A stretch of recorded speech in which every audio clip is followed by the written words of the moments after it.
Are you tired of feeling trapped in the endless cycle of consumption, always scrolling, researching, and bookmarking ideas, yet rarely creating or sharing anything meaningful yourself? If you're exhausted by seeing your potential wasted as your best ideas linger indefinitely in open browser tabs, you're not alone. In today's digital world, the ease of consuming information often eclipses our drive to create. Platforms reward novelty over depth, leaving many talented individuals stuck as perpetual spectators, their portfolios empty and their creativity dormant. This imbalance between consumption and creation not only stalls professional growth, but drains confidence, motivation, and self-belief. You've consumed enough. Your higher self wants you to start creating. You'll find a systematic, practical approach to reclaiming your attention, defeating perfectionism, and transitioning from passive observer to active creator. You'll learn to measure and optimize your consumption-creation ratio, ship work consistently even before feeling ready, and transform fear of embarrassment into confident momentum. Through clear strategies and mindset shifts, this book equips you to break the inertia that's holding you back.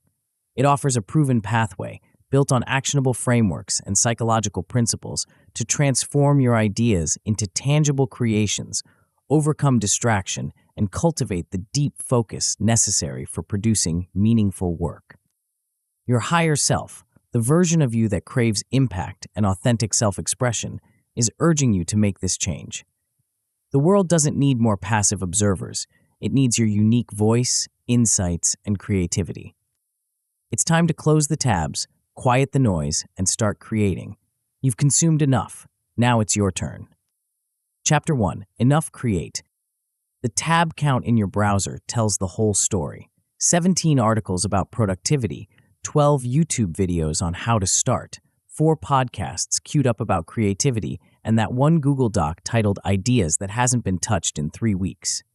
You've consumed enough content to fill a library, yet your portfolio remains embarrassingly thin. This isn't about laziness. You're hungry for growth, constantly learning, always researching the next breakthrough. But somewhere between consuming and creating, your energy vanishes into the void. You've become a world-class spectator in your own life, watching others build while you bookmark their strategies. The consumption quicksand. Here's what's actually happening. Platforms have engineered your attention to chase novelty, not depth. Every scroll promises the missing piece, the secret framework, the one insight that will finally unlock your potential. Your brain, wired for variable rewards, gets a hit from each new article, video, or thread. Learning feels productive because it triggers the same reward circuits as actual progress. But learning without output is just expensive entertainment. Consider Reid Hoffman, LinkedIn's founder. While others debated social networking theory, he shipped a rough prototype to 350 contacts. The platform looked terrible, had basic functionality, and missed obvious features. But it was real. It existed. People could touch it, test it, and tell him what sucked. That feedback loop, not another business book, built a $26 billion company. The consumption trap works like this. You research until you feel informed, then research more until you feel overwhelmed, then research even more until you feel paralyzed. Research becomes respectable procrastination. You tell yourself you're preparing, but you're actually avoiding the discomfort of starting ugly. Meanwhile, your confidence erodes. With nothing shipped to point at, you begin doubting your abilities. The gap between what you consume and what you create becomes a chasm of guilt. You call yourself a builder, but behave like a spectator. This misalignment breeds shame, which breeds more avoidance, which breeds more consumption. The compound cost of waiting. If you continue this pattern, the math gets brutal. Ideas die privately while others ship publicly. Your risk tolerance collapses as the stakes feel higher with each passing month. Someday becomes a story you tell yourself to avoid the truth. You're choosing comfort over courage. Without reps, your taste never refines. You misread markets because you lack feedback loops. Opportunities bypass you. There's no signal for people to discover. You remain an operator, not an owner of assets. Your income stays tied to hours, not intellectual property. Exit options diminish. You're trapped in reactive work, building someone else's dream. Take James Clear, author of Atomic Habits. Before his book became a phenomenon, he spent 2 years publishing weekly articles on his website. Most got fewer than 100 readers, but he kept shipping, kept refining, kept building his voice. Those failed articles became the foundation for a book that sold millions of copies. The compound effect of consistent output created exponential results. The alternative timeline, where he spent those 2 years consuming productivity content instead of creating it, leads nowhere. Your first transformation. This book will flip your ratio from consumer to creator using a simple sequence: measure, reduce input, start ugly, ship often, protect silence, align identity. Each step exploits human psychology to make creation easier than avoidance. Within your first week, you'll track your consumption-creation ratio and improve it from less than 1:1 to at least 1:1. You'll define a minimum viable creation: 1 page, 1 post, 1 prototype, and ship it within 24 hours. You'll establish a weekly publishing rhythm and protect 2 90-minute blocks for deep work. This isn't about perfection, it's about momentum. Sarah Blakely cut the feet off her pantyhose, called it Spanx, and sold the idea to Neiman Marcus with a handwritten business plan. The product wasn't perfect, the pitch wasn't polished, but it was real, and real beats theoretical every time. The Builder's Operating System. The path forward has 6 waypoints. First, you'll measure reality by auditing your inputs and outputs, then set consumption quotas to create space for creation. Second, you'll master the art of starting ugly through lower-the-bar rituals and first bad version principles. Third, you'll embrace cringe by building a daily courage budget and practicing applause immunity. Fourth, you'll install a shipping cadence with microships and quality checkpoints. Fifth, you'll protect deep work through silent sprints and delayed metrics. Finally, you'll align your identity with your values through daily proof behaviors. This sequence matters. Awareness comes before action. You can't fix what you don't measure. Subtraction comes before addition. Remove friction so action feels light. Identity comes after evidence. Behavior rewires belief, not the other way around. Winners versus losers. Winners publish before perfect. They measure, adjust, repeat. They protect deep work like revenue because they understand that quality compounds over time. They ship on schedule, not on mood. Losers perfect before publishing. They guess, defend, delay.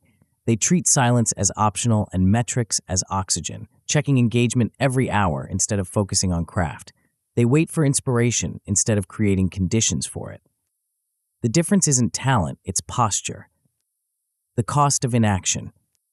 Without intervention, decision fatigue leads to apathy. More options create fewer outcomes. Mood governs action, and days vanish into the scroll. You lose the habit of beginning, the muscle memory of momentum. Your talent becomes invisible. No portfolio means no proof, no pipeline. People can't refer what they can't see. You watch others pass you by, not because they're more gifted, but because they're more willing to start before they're ready. The tragedy isn't that you lack ideas, it's that your ideas lack form. But there's another path. In the coming chapters, you'll discover how to consume less by designing constraints that favor output. You'll learn to start ugly through willingness over readiness. You'll master the art of embrace cringe by turning discomfort into data. The transformation begins with a single recognition. You've consumed enough. Your higher self, the version of you that builds instead of browsing, is waiting, but it won't wait forever. The next chapter reveals the hidden mechanics of attention and how to reclaim yours from the platforms that profit from your distraction. But first, close this tab and open a blank document. Write 1 ugly sentence about something you know. Then write another. The revolution starts with the smallest rebellion, choosing to create instead of consume, especially when you don't feel ready. Before we continue, make sure to subscribe to Grow to the Top and activate notifications to receive more self-improvement tips that will supercharge your growth. And make sure to give this video a thumbs up and share it with your friends. It really helps the channel grow. Thank you for your support. Chapter 2. Consume less. The average knowledge worker checks email every 6 minutes. They toggle between 9.5 different apps per day. They consume 34 gigabytes of information daily, enough to crash a laptop from the 1990s. Yet, when asked what they created that week, most stare blankly before mumbling something about staying informed. Here's the uncomfortable truth. Your brain has been hijacked by platforms that profit from your distraction. Every notification, every infinite scroll, every recommended for you algorithm is designed to keep you consuming, not creating. You think you're learning, but you're actually being farmed. The solution isn't willpower, it's architecture. The oxygen principle. Creation needs space to breathe. When input expands, output suffocates. Think of your attention as a finite resource, like oxygen in a sealed room. Every article you read, every video you watch, every thread you follow consumes that oxygen. Eventually, there's nothing left for the work that matters. Cal Newport, the computer science professor who coined deep work, discovered this principle accidentally. In 2004, he deleted his Facebook account not from principle, but from overwhelm. Without the constant stream of social updates, something unexpected happened. His research accelerated. His writing improved. His ideas became clearer. The absence of input created presence for output. But Newport's story reveals something deeper. He didn't just remove distractions, he redesigned his environment to make creation the default and consumption intentional. His office had no internet connection. His phone stayed in another room. His calendar blocked 3-hour chunks for thinking, not meetings. This is environmental design in action. Instead of fighting your impulses, you architect them away. The dopamine trap. Your brain craves novelty because novelty once meant survival. A new sound could signal danger or opportunity. A fresh piece of information might save your life. But platforms have weaponized this ancient wiring against you. Every scroll triggers a micro-hit of dopamine. Every notification promises something important. Every breaking news alert hijacks your attention with manufactured urgency. Your brain learns to associate these hits with progress, even though they're the opposite of progress. The fix isn't to eliminate dopamine, it's to redirect it. Instead of celebrating views, celebrate reps. Instead of tracking followers, track your consumption-creation ratio. Instead of rewarding consumption, reward shipping. Tim Ferriss, author of The 4-Hour Workweek, implemented this principle ruthlessly. He checks email twice per day, at 12 p.m. and 4 p.m. That's it. No exceptions. No quick peeks. The result? He's published 5 bestsellers, launched multiple companies, and built a media empire while working fewer hours than most middle managers. The secret isn't superhuman discipline, it's systematic constraint. The research myth. I need to research this more is the most expensive lie you tell yourself.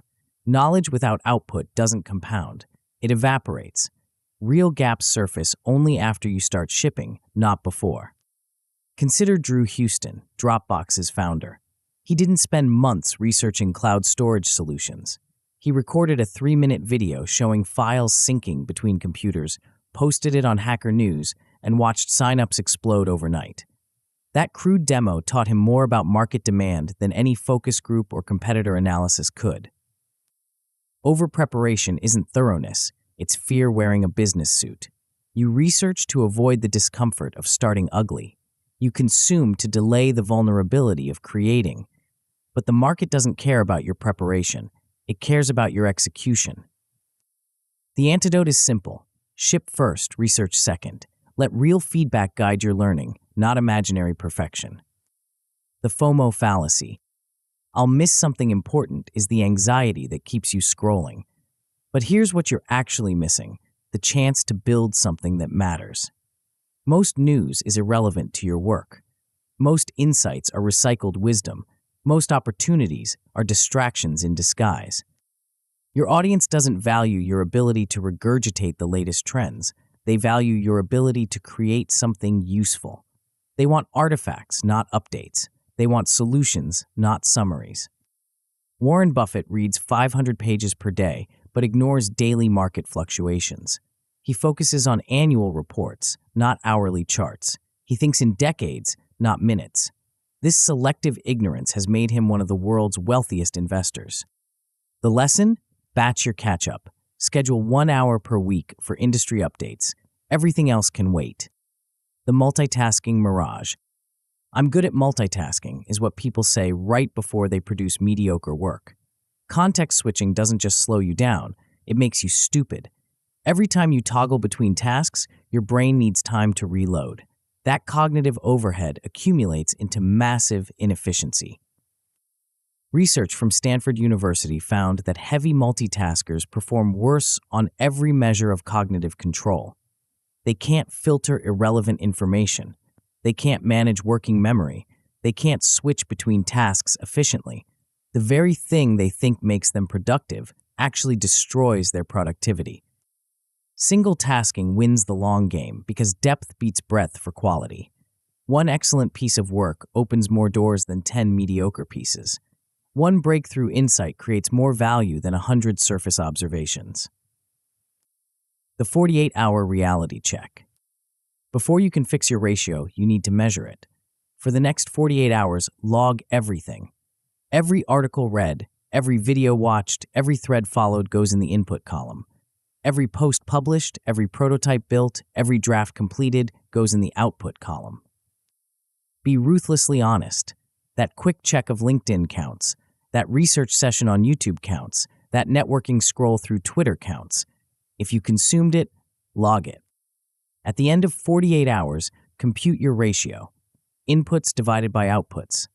Most people discover they're running at 10-to-1 or worse, 10 hours of consumption for every hour of creation. No wonder they feel stuck. Circle your top 3 time leaks. These are the platforms or activities that consume the most time while producing the least value. These become your first targets for constraint. Consumption quotas. Once you know your baseline, set quotas. Total daily consumption gets capped at 60 minutes. News gets 10 minutes maximum. Social media gets 15 minutes. Industry content gets 20 minutes. Everything else gets 15 minutes. The key is alarmed endings. Stop on the bell, not on a feeling. Feelings lie. Timers tell the truth. When the alarm sounds, close the tab, walk away, return to creation. This isn't about perfection, it's about intention. You're not eliminating consumption, you're making it deliberate instead of default. Input resets. Twice per week, schedule complete input resets. Blocks of 0 optional consumption. No articles, no videos, no social media, no news. Just you, your tools, and your work. Use these windows for drafting, outlining, or editing. When the urge to check something hits, and it will, write it down and return to your task. The urge will pass. The work will remain. During these resets, something magical happens. Your brain stops expecting external stimulation and starts generating internal ideas. Boredom becomes creativity. Silence becomes signal. Microshifts. Replace one daily scrolling session with a 30-minute creation sprint. Pick something small, a short post, a quick prototype, a rough outline. Set a timer, ship when it rings. Define done clearly, a deliverable with a link and a timestamp. Reward yourself only after shipping, not after consuming. Train your brain to associate completion with satisfaction, not consumption with comfort. These microshifts serve a dual purpose. They reduce input time while increasing output reps. Your ratio improves from both directions. Interface hygiene. Your environment shapes your behavior more than your intentions.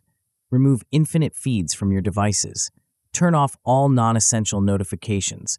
Block autoplay everywhere. Keep creation tools on your first screen, consumption apps buried in folders.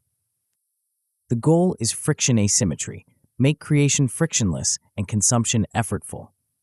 When checking social media requires 5 taps instead of 1, you'll do it less.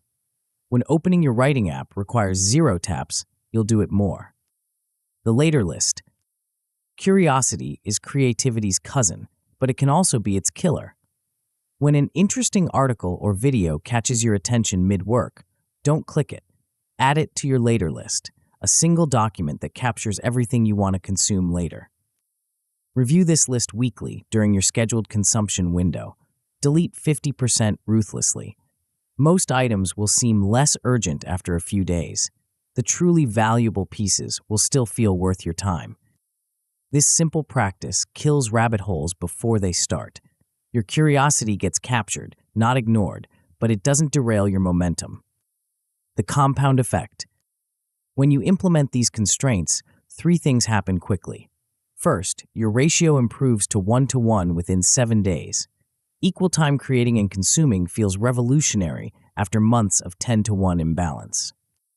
Second, you publish your first microships. Small wins build confidence. Confidence builds momentum. Momentum builds results. Third, you notice deeper focus during work sessions. Without constant input switching, your brain settles into sustained attention. Ideas connect. Quality improves. Push further, and the results compound. A 2-1 ratio within 21 days. A weekly publishing rhythm. Measurable quality improvements in your work. Eventually, a 3-1 ratio with 30-day shipping streaks and assets that begin growing your audience automatically. When things go wrong, expect rebound binges. After restricting input, you'll sometimes overconsume. Plan for this. Schedule permission windows after big ships. Pre-decide end times. Return to baseline the next day, not next Monday. Watch for hidden inputs. Comments, direct messages, and updates count as consumption. Move all communication to one daily inbox window. Mute non-essential threads. Guilt spirals happen when you miss quotas. Treat misses as data, not failure. Log what triggered the overconsumption. Adjust your quota if needed. Ship a tiny win within 24 hours to rebuild momentum. The path from consumer to creator isn't linear. It's iterative. Each cycle teaches you something new about your patterns, your triggers, your optimal rhythm. But there's a deeper challenge lurking beneath the surface. Even when you've reclaimed your attention and cleared space for creation, you'll face the most paralyzing enemy of all, the need to start perfect. The next chapter reveals why your first version must be terrible and how to make peace with that necessity. Chapter 3, Start Ugly. The blank page mocks you, cursor blinking, clock ticking. That perfect opening line hovers just out of reach, taunting you with its absence. So you wait, research more, outline deeper, polish the idea until it gleams with theoretical perfection. Meanwhile, someone else ships their rough draft and changes the world. Here's what nobody tells you about starting. Ugly is a feature, not a bug. The most successful creators don't begin with brilliance, they begin with willingness. They understand something counterintuitive about human psychology. Confidence doesn't create action. Action creates confidence. This chapter will teach you to embrace the uncomfortable truth that your first version must be terrible. Not despite your ambitions, but because of them. The perfection paralysis. Perfectionism isn't about high standards, it's about fear wearing a tuxedo. When you demand flawless first drafts, you're not being professional, you're being paralyzed. Delay masquerades as quality control, but it's actually quality prevention. Consider Reid Hoffman's famous advice. If you're not embarrassed by the first version of your product, you've launched too late. LinkedIn's initial platform was clunky, limited, and missing obvious features, but it existed. Real people could use it, test it, and provide feedback that no amount of internal planning could generate. The alternative, waiting until LinkedIn was perfect, would have meant never launching at all.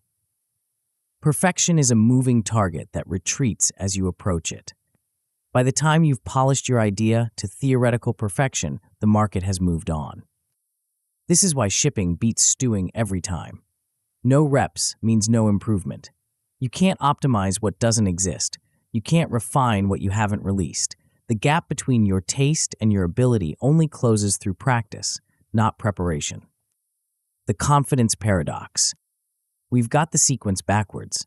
Most people think they need to feel confident before they act. But neuroscience reveals the opposite. Feelings follow finishes.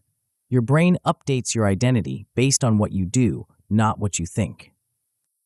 When you ship something, anything, your brain notices. This person creates things, it concludes. This person takes action. Your self-concept shifts to match your behavior. Identity updates after action, not before it. This is why starts compound. Each ugly beginning makes the next beginning easier.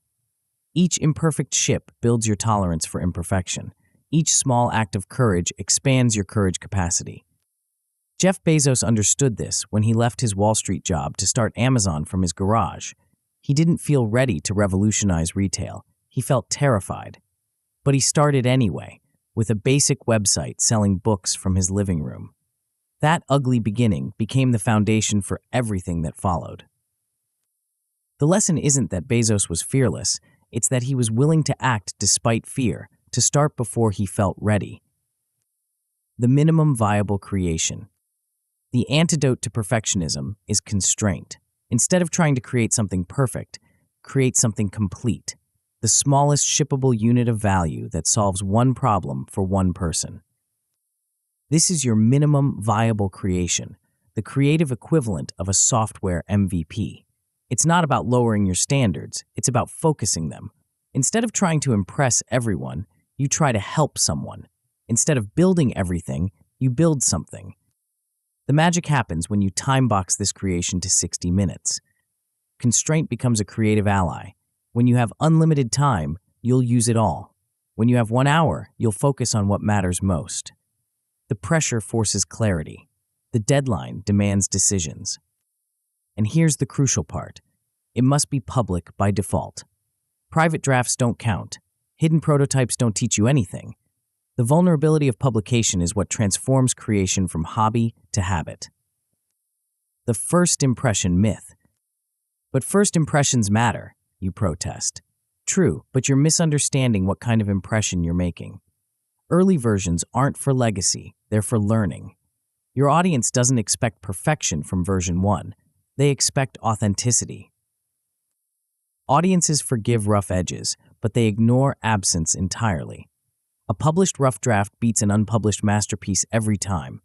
At least the rough draft exists. At least it can be improved. At least it starts a conversation. Consider how iteration makes legends. The iPhone's first version couldn't copy and paste text. Twitter began as a side project for sharing status updates. Facebook started as a college directory. None of these products launched perfect. They launched willing to improve. The companies that waited for perfection never launched at all. They're still polishing their plans while the ugly starters own the market. The long hours fallacy. Quality requires time, you insist, but quality comes from cycles, not single sittings. Short sprints beat marathon stalls because your brain works better with constraints than with endless freedom. When you have all day to write, you'll procrastinate until evening, then panic write something mediocre. When you have 45 minutes, you'll focus intensely and produce something surprisingly good. The pressure clarifies your thinking. The deadline eliminates dithering. This is why constraint is a creative ally, not an enemy. Limitations force innovation. Boundaries breed breakthroughs. When you can't do everything, you do what matters most. The readiness trap. I need to feel ready is the most expensive lie you tell yourself. Readiness is a myth, a mirage that retreats as you approach it. You'll never feel ready to start something important. The stakes are too high, the outcome too uncertain. But willingness is trainable. You can learn to start before you feel ready. You can develop comfort with discomfort. You can build tolerance for uncertainty. The secret is understanding that you start to become ready, not the other way around. Action generates the confidence you thought you needed before acting. Experience creates the expertise you thought you needed before starting. The first bad version sprint. Here's how you build this willingness. Commit to 45 minutes of pure creation with no backspacing allowed. Stand while you work to maintain energy and pace. Let the words flow without editing. Embrace the mess. Welcome the imperfection. When the timer rings, do one pass for clarity only. Fix obvious typos, clarify confusing sentences, but resist the urge to rewrite. The goal isn't perfection, it's completion. This exercise trains two crucial skills. First, it separates creation from editing. Most people try to do both simultaneously, which kills momentum and breeds frustration. Second, it builds your tolerance for imperfection. You learn that rough drafts aren't failures, they're foundations. Frictionless architecture. The easiest way to start ugly is to remove the friction from starting. Pre-open your tools and tabs. Pre-name your file with the date and a working title.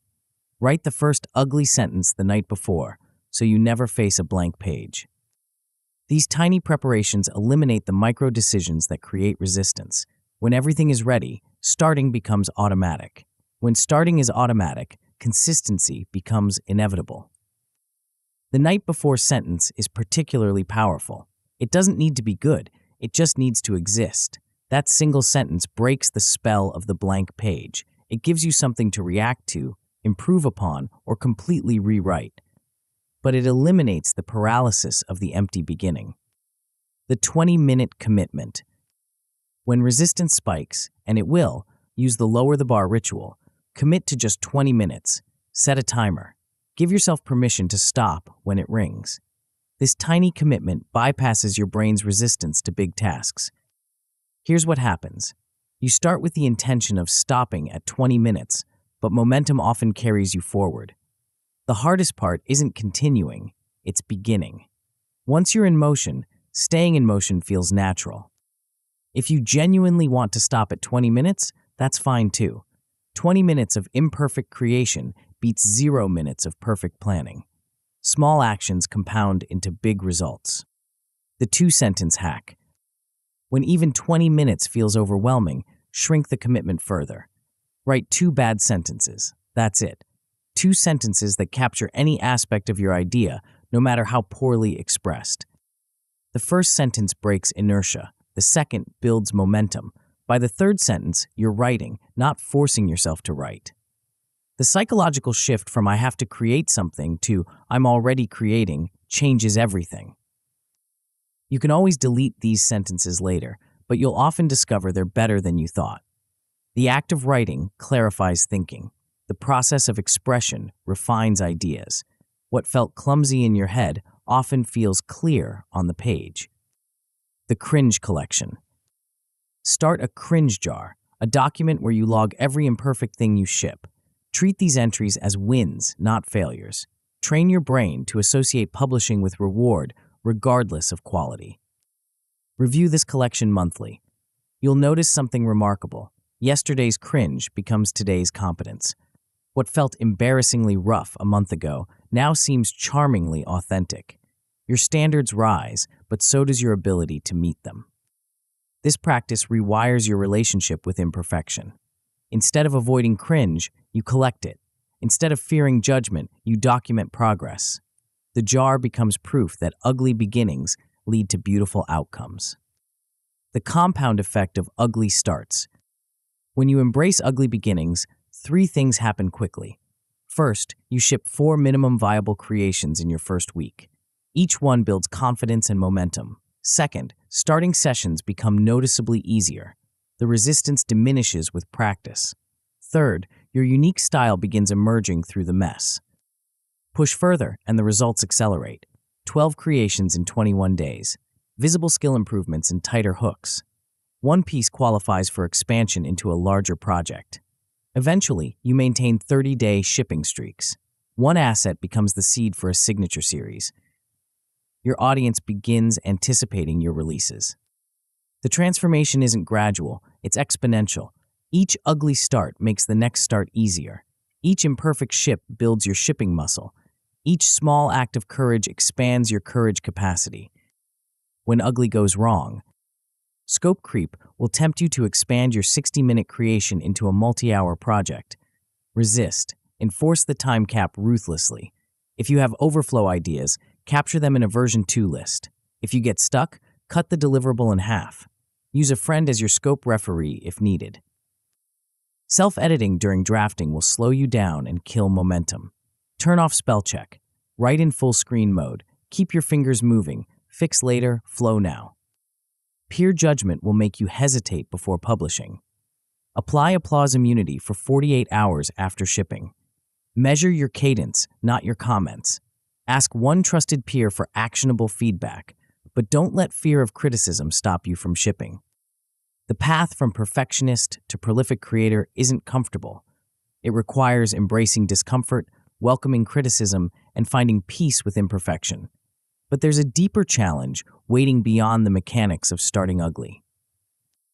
Even when you've learned to ship imperfect work, you'll face the most human fear of all, the terror of being seen, judged, and potentially rejected. The next chapter reveals how to transform that fear from a barrier into fuel, and why the very thing you're trying to avoid might be exactly what you need to seek. Chapter 4. Embrace Cringe. Your finger hovers over the publish button.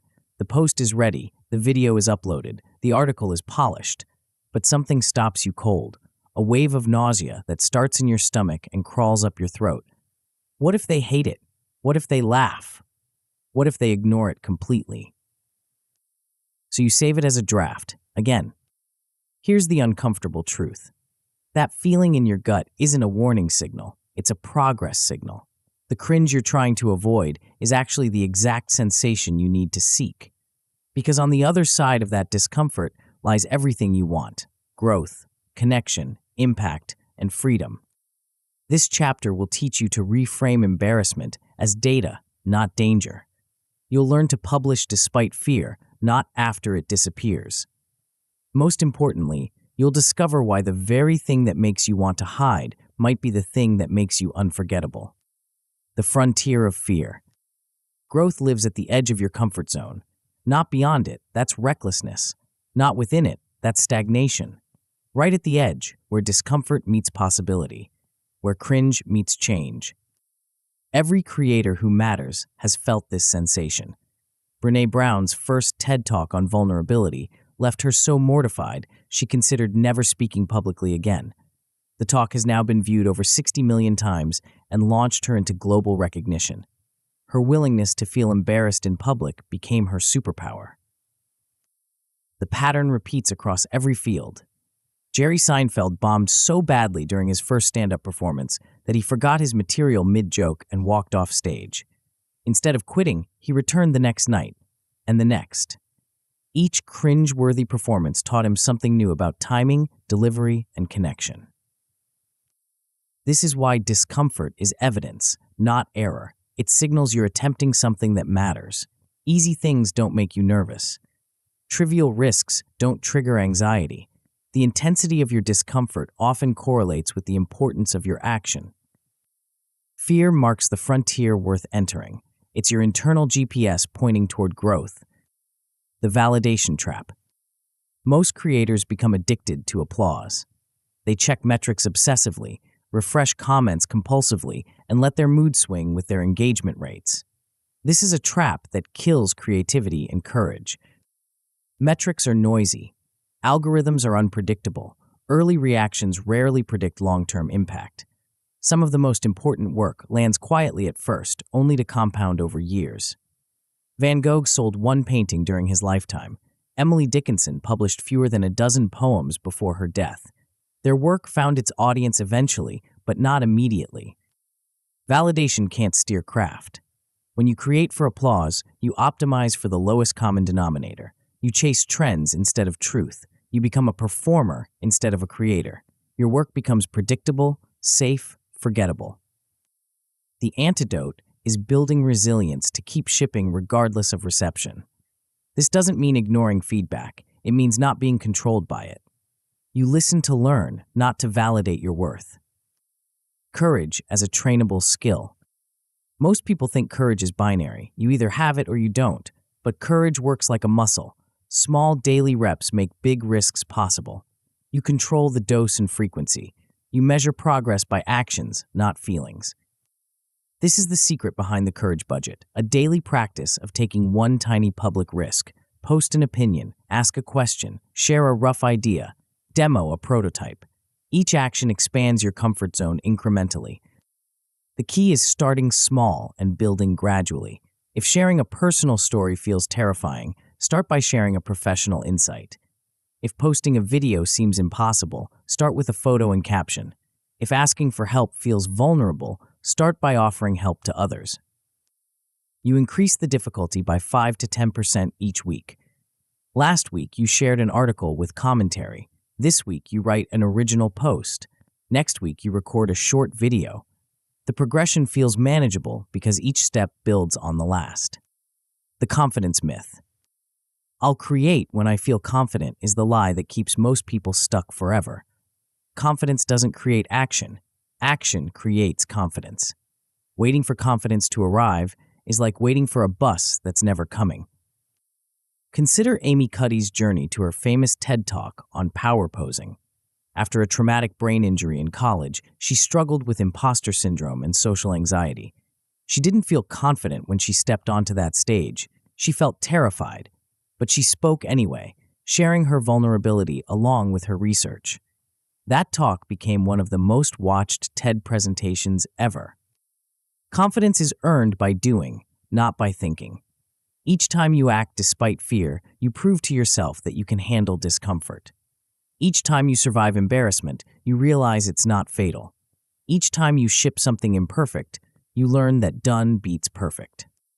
Waiting hardens fear. The longer you postpone action, the scarier it becomes. The project grows in your mind until it feels impossibly important. The stakes inflate until failure seems catastrophic. The solution is to act before fear calcifies into paralysis. The hater paradox. If I get negative feedback, it means I'm bad at this. This belief stops more creators than any technical limitation. But here's the paradox. Attention attracts opinions. The more visible you become, the more criticism you'll receive. It's not a bug, it's a feature. Negative feedback often signals you're doing something right. You're taking a stand. You're challenging assumptions. You're making people think. Bland, safe content rarely generates strong reactions. Controversial, authentic content does. The skill is learning to sift signal from noise. Constructive criticism helps you improve. Destructive criticism says more about the critic than your work. Critique doesn't equal truth. One person's opinion isn't universal law. Gary Vaynerchuk built his wine empire by posting daily video reviews that many people initially mocked. His style was unconventional, his approach unpolished, but he kept shipping despite the criticism. The people who mattered, wine enthusiasts looking for authentic recommendations, found value in his content. The haters eventually became irrelevant noise. The silence fallacy. No one's engaging with my content, so it must be terrible. This interpretation kills more creative careers than harsh criticism ever could. But silence doesn't equal failure. Early work often lands quietly for reasons that have nothing to do with quality. Algorithms favor established creators. New voices struggle for visibility. Timing matters. Luck plays a role. Your first 100 posts might reach a dozen people each. This doesn't mean they're worthless. It means you're building an audience from zero. The solution is to keep publishing to teach the market. Each post is both content and advertisement for your perspective. Each video is both entertainment and audition for your voice. Each article is both information and invitation to your worldview. Consistency compounds. The creator who posts daily for a year will outperform the creator who posts weekly for 5 years. Frequency creates familiarity. Familiarity builds trust. Trust enables influence. The sensation reframe. When that familiar wave of anxiety hits before publishing, try this. Say aloud, "This feeling is fuel." Your nervous system can't distinguish between excitement and fear. Both trigger the same physiological response. The difference is your interpretation. Athletes use this principle constantly. The butterflies before a big game aren't weakness, they're readiness. The adrenaline before a performance isn't panic, it's power. The same energy that could paralyze you can propel you if you reframe it correctly. Follow the reframe with controlled breathing. 4 counts in, 6 counts out for 60 seconds. This activates your parasympathetic nervous system and creates space between stimulus and response. Then start within 30 seconds of finishing the breath. Don't think, act. This sequence, reframe, breathe, act, becomes automatic with practice. Eventually, anxiety becomes your cue to publish, not your excuse to postpone. The publish then peak protocol. Most creators sabotage themselves by checking metrics immediately after posting. They refresh the page obsessively, watching for likes, comments, and shares. This creates an addictive feedback loop that distorts judgment and breeds anxiety. The alternative is the publish then peak protocol. Post your content, then mute all notifications for 48 hours. Schedule one weekly review session to analyze performance. During this session, log 3 lessons and apply one immediately. This delay serves multiple purposes. It prevents real-time emotional reactions from clouding your judgment. It reduces the dopamine addiction to instant feedback. It creates space for your work to find its audience naturally. When you do review metrics, focus on patterns, not individual posts. Which topics resonate? Which formats perform best? Which calls to action generate responses? Use this data to inform future content, not to validate past content. The wins file strategy. Create a document called your wins file. Save every piece of positive feedback, every encouraging message, every small victory. Screenshot comments that make you smile. Copy emails that validate your work. Document moments when your content helped someone. Review this file before big publishes or during confidence dips. It reminds you that your work matters to real people. It provides evidence against the inner critic that whispers you're not good enough. It builds resilience for the inevitable rough patches. Update this file monthly. You'll be surprised how quickly it grows. Small wins compound into big confidence. Positive feedback accumulates into proof that you're on the right path. The co-publishing hack. Publishing alongside a trusted peer can halve your fear while doubling your courage. Choose someone who shares your commitment to consistent creation. Coordinate your publishing schedule. Ship together, celebrate together, learn together. This partnership provides accountability, reduces isolation, and creates shared momentum. When your motivation wavers, theirs can carry you forward. When they struggle, you can provide support. The mutual commitment makes backing down harder and moving forward easier. Debrief together after each publishing cycle. What worked? What didn't? What did you learn? This shared reflection accelerates improvement for both parties. The inner critic's name. Your inner critic has been whispering doubts for so long that its voice feels like your own. But it's not. It's a separate entity with its own agenda, keeping you safe by keeping you small. Give this voice a name. Make it a character you can talk back to. When it says, "This is terrible, don't publish it," you can respond, "Thanks for the input, doubter, but I'm shipping anyway." When it warns, "People will think you're stupid," you can reply, "That's their choice to make, not yours to prevent." This personification creates distance between you and your fears. It transforms internal dialogue from self-attack to negotiation. You acknowledge the critic's concerns without being controlled by them. The compound effect of courage. When you embrace cringe consistently, transformation accelerates. 7 courage reps in 7 days builds noticeable ease in initiating posts. Your first constructive feedback arrives, proving that vulnerability creates connection. You begin asking respected peers for notes, implementing changes, and observing improvements. Push further, and the results compound exponentially. You publish live demos and real-time threads. You deliver talks and webinars. You repurpose content across multiple formats. Confidence becomes predictable, not accidental. The shift from cringe avoidant to cringe seeking changes everything. You stop asking, "What if they don't like it?" and start asking, "What if this helps someone?" You stop optimizing for safety and start optimizing for impact. When cringe goes viral, sometimes your content will attract more attention than you expected, including negative attention. Viral negativity feels overwhelming, but it's manageable with the right approach. Don't argue in comments. Pin a calm clarification if needed. Keep shipping to dilute the noise with new content. Shame spirals happen when criticism hits harder than expected. Open your wins file and read 3 positive notes. Ship a micro win within 24 hours to rebuild momentum. Debrief with a trusted person who can provide perspective.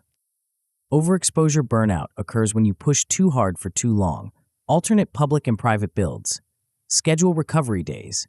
Reduce the dose while maintaining the cadence. The goal isn't to eliminate discomfort, it's to dance with it, to use it as fuel instead of letting it become a roadblock, to transform the very sensation that once paralyzed you into the energy that propels you forward. But there's a deeper challenge waiting beyond individual acts of courage.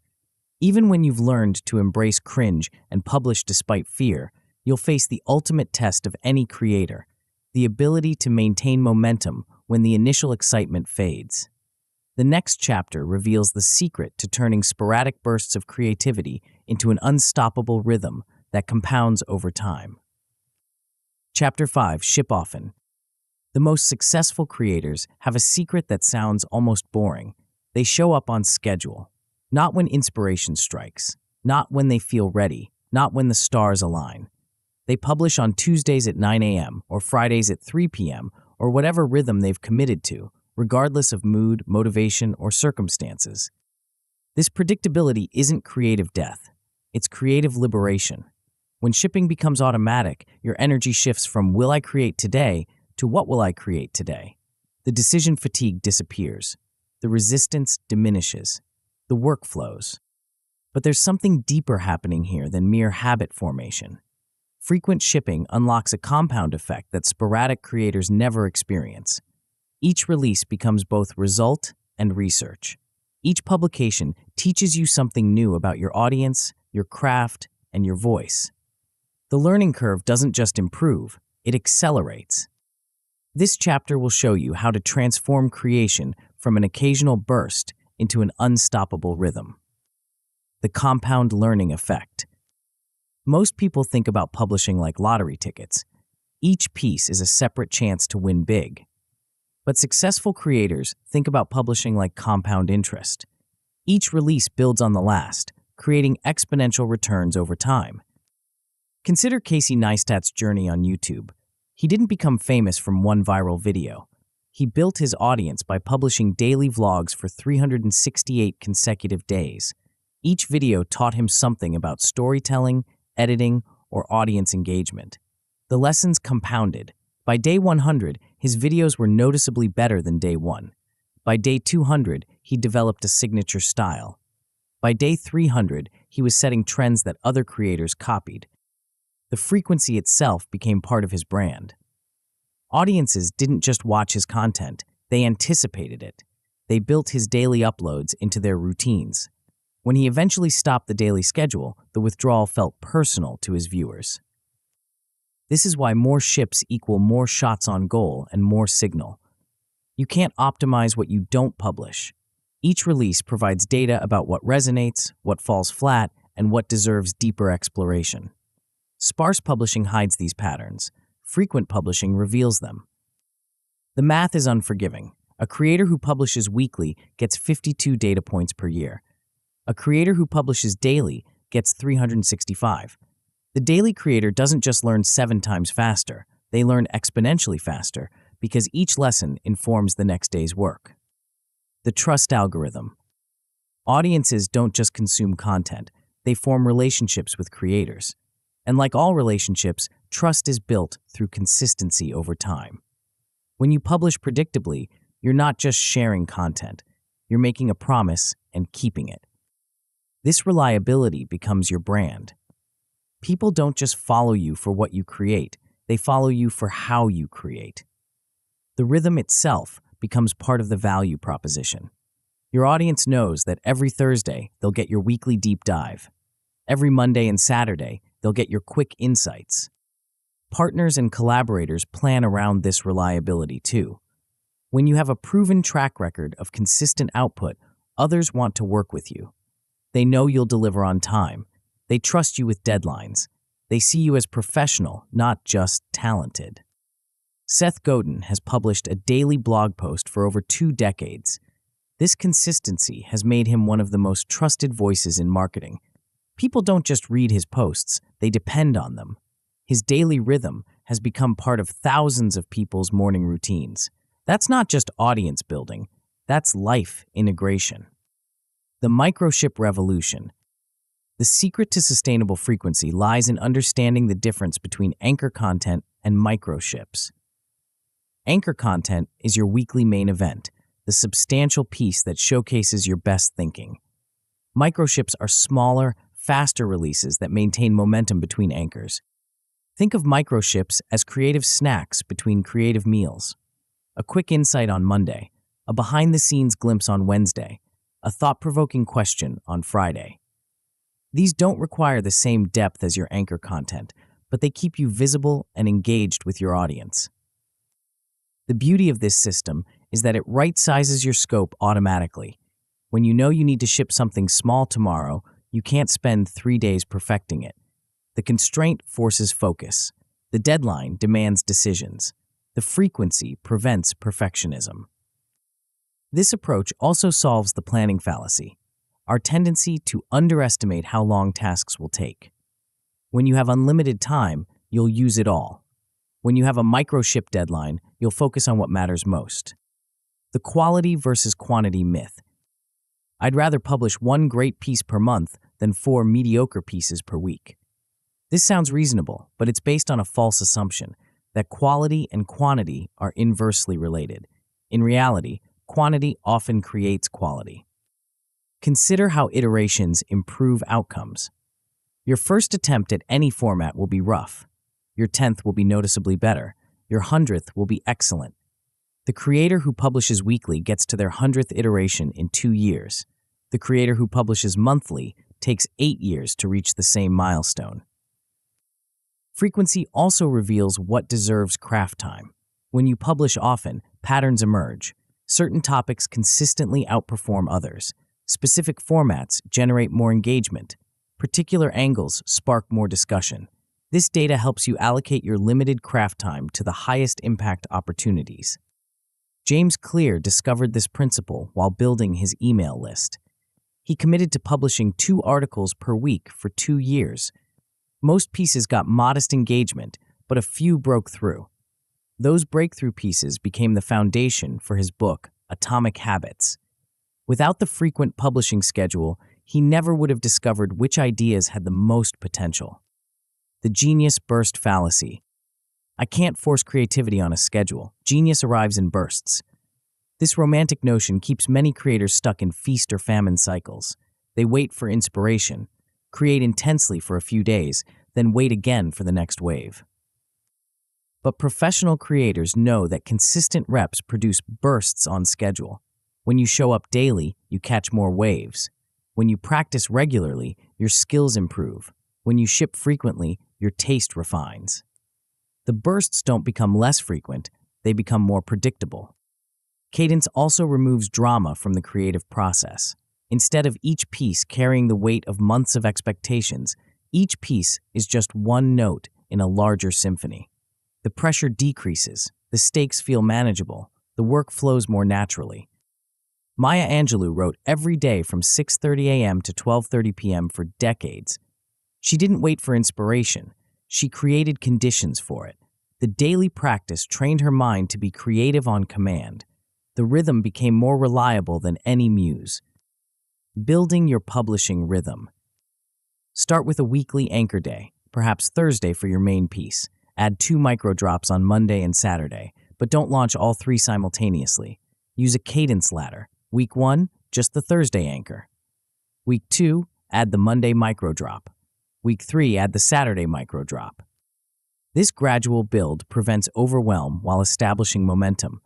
Each week feels manageable. Each edition builds on proven success. By week 3, you have a sustainable rhythm that feels natural, not forced. Your content backlog becomes crucial infrastructure. Capture 20 topics and tag them by effort level, small, medium, or large. Small topics become microships. Large topics become anchors. Medium topics can flex either direction based on your available time. Keep this backlog visible and add 3 new ideas per week. The goal isn't to execute every idea, it's to never face a blank page wondering what to create next. When shipping is scheduled, ideation becomes the bottleneck. A robust backlog eliminates that constraint. The 7-point quality gate. Frequency without quality becomes noise. To maintain standards while increasing speed, develop a lightweight pre-published checklist. Is your hook clear? Is your promise explicit? Is your structure tight? Is your call to action present? Are your links working? Is your title under 80 characters with a strong verb? Have you proofread once? This checklist takes 2 minutes but catches most quality issues. It's not about perfection, it's about consistency. Your audience will forgive occasional rough edges, but they won't forgive consistently sloppy work. The key is keeping the checklist short and specific. 7 points maximum. Any longer and you won't use it consistently. Any vaguer and it won't catch real problems. The review and double down strategy. Weekly, identify your top performer and note why it succeeded. Was it the topic, the format, the timing, the hook? This analysis informs future content decisions. Monthly, take your top 3 pieces and create sequels or spin-offs. Double down on what works. Maintain a 70-30 split between proven themes and experimental content. 70% of your content should build on demonstrated successes. 30% should test new ideas, formats, or angles. This balance ensures growth while maintaining audience satisfaction. This data-driven approach removes guesswork from content planning. Instead of creating what you think will work, you create more of what has already worked. The experiments keep things fresh, but the proven content keeps the lights on. The batching advantage. Efficiency comes from batching similar tasks. Write multiple hooks while you're in hook mode. Design all your thumbnails in one sitting. Record several video intros back to back. This approach minimizes context switching and maximizes flow states. Templates become leverage multipliers. Develop title templates, outline templates, and call to action templates. Create a series shell for recurring formats. These templates don't constrain creativity. They accelerate it by handling the structural decisions automatically. Public accountability amplifies commitment. Announce your publishing cadence. Use a public tracker to document your streak. Celebrate milestones openly. The social pressure helps maintain consistency when motivation wanes. When the system breaks. Missed weeks happen. When they do, publish something small within 24 hours to protect your streak. A brief note, a quick insight, a behind-the-scenes photo. The goal isn't perfection, it's momentum preservation. Diagnose what caused the miss and remove one step from your process. If research took too long, limit it to 30 minutes. If editing became excessive, set a timer.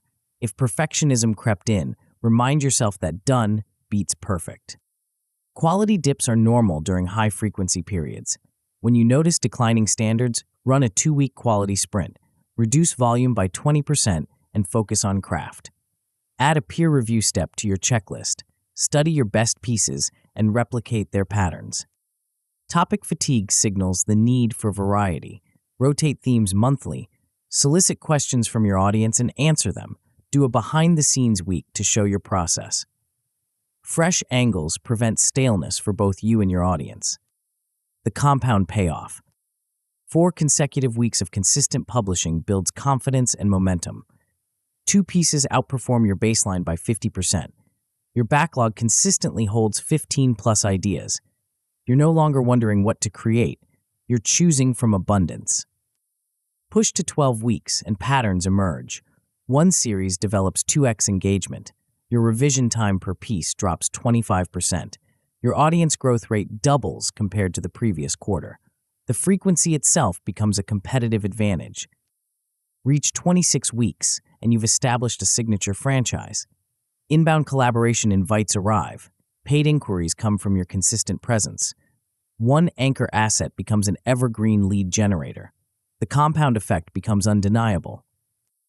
The transformation from sporadic creator to consistent publisher changes everything. Your audience grows predictably. Your skills improve systematically. Your opportunities multiply exponentially. But there's still one crucial element missing from this equation, something that determines whether your consistent output reaches the right people or disappears into the void. The next chapter reveals how to ensure your work finds its audience without waiting for permission from gatekeepers who may never come. Chapter 6. Permissionless. The rejection letter arrived on a Tuesday. Thank you for your submission, but this doesn't fit our current editorial direction. Another gatekeeper, another closed door. Sound familiar? Here's what that editor didn't know. The piece they rejected would eventually be read by 50,000 people, generate dozens of speaking opportunities, and launch a consulting practice. But none of that happened through their publication. It happened because the author decided to stop asking for permission and start taking action. This is the permissionless revolution, the radical idea that you don't need anyone's approval to share your work with the world. No editors, no publishers, no platform owners, no credentials committee, just you, your work, and the courage to put it where people can find it. But going permissionless isn't just about bypassing gatekeepers. It's about fundamentally changing how you think about distribution, audience building, and opportunity creation. It's about understanding that in the digital age, the biggest risk isn't rejection, it's invisibility. The gatekeeper illusion. For decades, creators needed intermediaries. Publishers controlled printing presses. Record labels controlled radio stations. Gallery owners controlled wall space. TV networks controlled airtime. If you wanted to reach an audience, you had to convince someone else to let you. Those days are over, but the mindset lingers. We still act like we need permission to publish, approval to share, credentials to teach. We wait for someone to discover us, validate us, anoint us as worthy. Meanwhile, others are building audiences, creating opportunities, and changing lives, all without asking anyone's permission. Consider Justin Welsh, who built a 7-figure business by sharing his entrepreneurship insights on LinkedIn. No MBA, no corporate backing, no media connections, just consistent, valuable content shared directly with his audience. When traditional business publications finally noticed him, he was already too successful to need them. The platforms have democratized distribution. Anyone can publish on Medium, post on LinkedIn, upload to YouTube, or start a newsletter. The printing press is in your pocket. The broadcast studio is on your laptop. The gallery is wherever you decide to hang your work. Proof beats permission every time. When you consistently ship valuable work, credibility accumulates automatically. When you help people solve real problems, authority builds organically.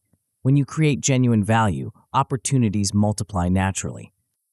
The visibility advantage. Here's what most creators miss. People can't join what they can't see. Your brilliant ideas trapped in private documents help nobody. Your perfect plans locked in your head change nothing. Your amazing insights, shared only with close friends, create no impact. Visibility creates serendipity. When you work in public, unexpected connections happen. Someone sees your prototype and offers to collaborate. Someone reads your post and invites you to speak. Someone watches your video and becomes your customer. These opportunities don't exist in private. Gary Vaynerchuk understood this principle when he started Wine Library TV in 2006. He had no media training, no wine credentials, no production budget, just a camera, some wine, and the willingness to share his passion publicly. That simple decision to work in public transformed him from a local wine shop employee into a global media mogul. Public prototypes invite feedback and funding. When you share early versions of your work, people can see the potential and want to help. They offer suggestions, connections, resources. They become invested in your success because they've contributed to your process. Repetition builds recognition. The more often people see your work, the more familiar you become. Familiarity breeds trust. Trust enables influence. This is why consistent public sharing matters more than perfect private preparation. The home base strategy. Going permissionless starts with building a simple home base.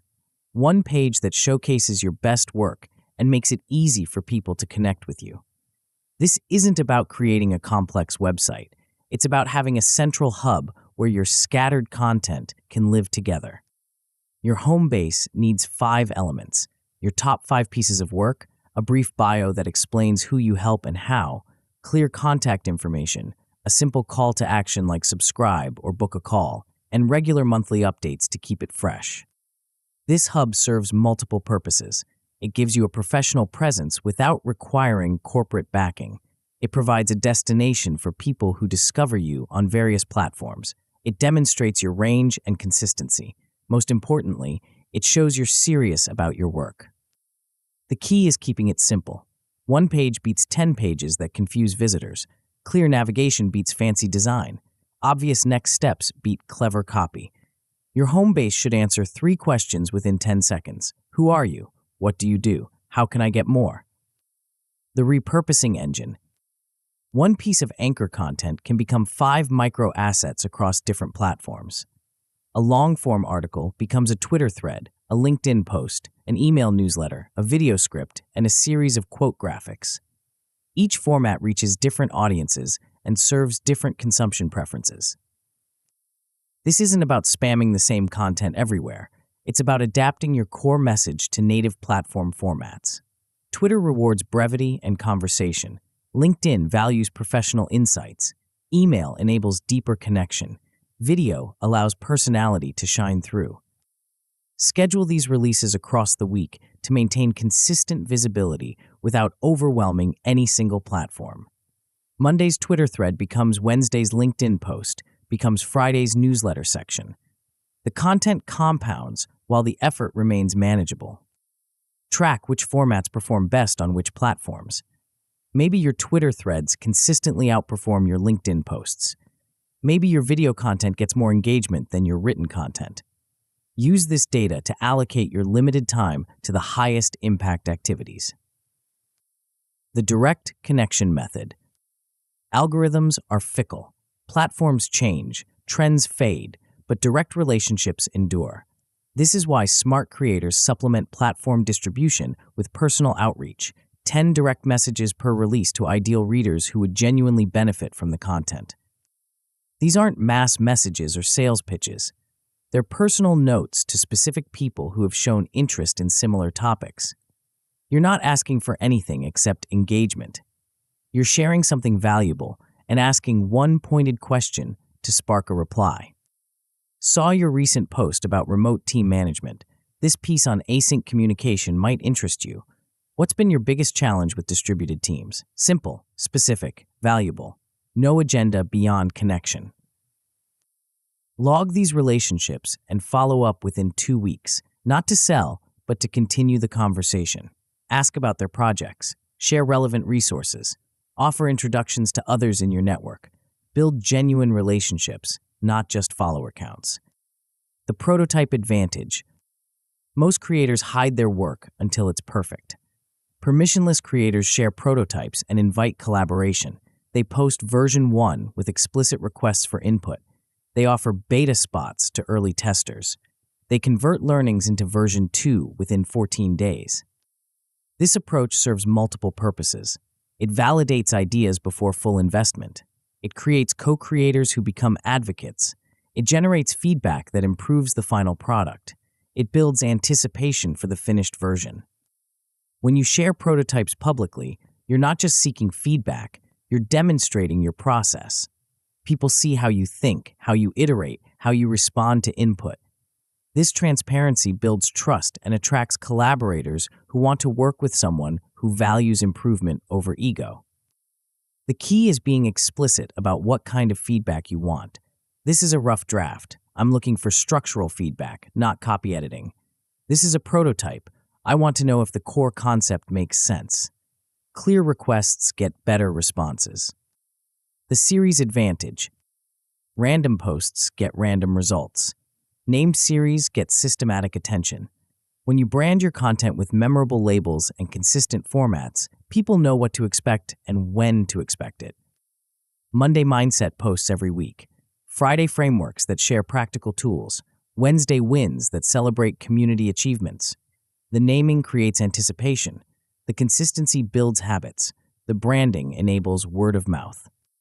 Use consistent visual elements across your series. Same thumbnail style, same title format, same posting schedule.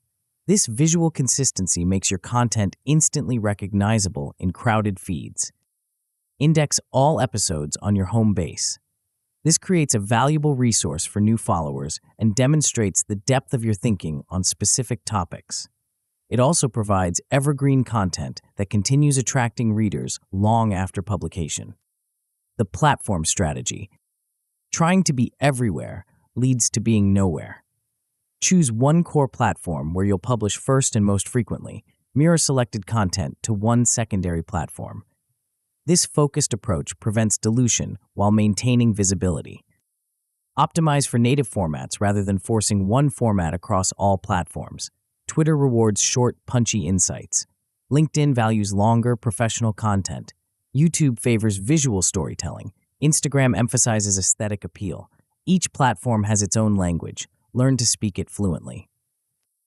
Don't chase every trend or jump to every new platform. Chase traction instead. Double down on what's working rather than constantly starting over. Platform loyalty often rewards creators with algorithmic preference and community support. The collaboration magnet.